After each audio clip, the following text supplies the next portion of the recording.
دوای ڕاگەیاندنی ئەنجامی هەڵبژارنە سەرۆکایەتیەکەی ئەمریکا و سەرکەوتنی دۆناڵد ترامپ لە پرۆسەکەدا، نیگەرانی و دوودڵی لە شەقامی سیاسی جیهانی بە تایبەت خۆرهەڵاتی ناوەڕاستدا دروست بووە. بەو پێی ناوبراو لە هەڵمەتی هەڵبژاردندا گوتارێکی توندی ئاراستە کرد.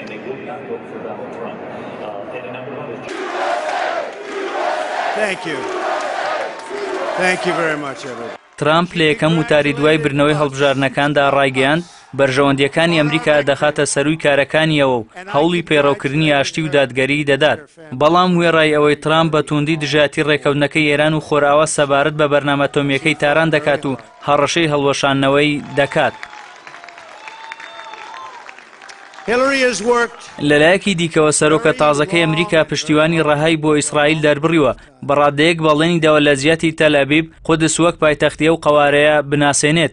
سەبارەت بە دۆسیەی فەڵەستین، ترامپ لە هەڵمەتی هەڵبژاردندا زیاتر لە جارێک داوای لە فەڵەستینیەکان کردووە دان بە دەوڵەتی ئیسرائیلدا بنێن، هەروەک بەکارهێنانی هێز لەلایەن ئیسرائیلەوە دژی فەڵەستینیەکان و دروستکردنی ئۆردوگا جوولەکە نشینەکانی بە هەنگاوێکی یاسایی ناوبردووە.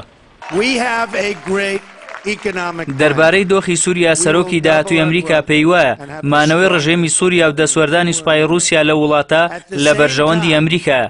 سەبارەت بە کۆچی پەنابەرانی موسڵمانانیش بۆ وڵاتەکەی، ترامپ نیگەرانە و پێشتر داوای وەستانی کاروانی کۆچبەرە موسڵمانەکانی بەرەو ئەمریکا کردووە.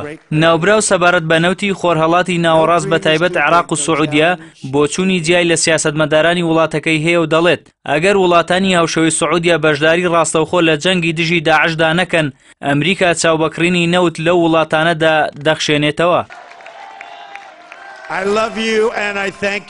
لەلایەکی دیکەوە سەرۆک و بەرپرسی وڵاتانی جیهانی بە نیگەرانی و دوودڵیەوە پیرۆزبەیان ئاراستەی ترامپ کردووە.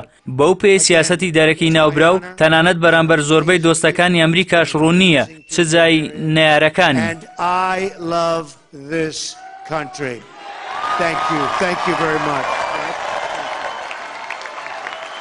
Thank you to Mike Pence. Thank you, everybody.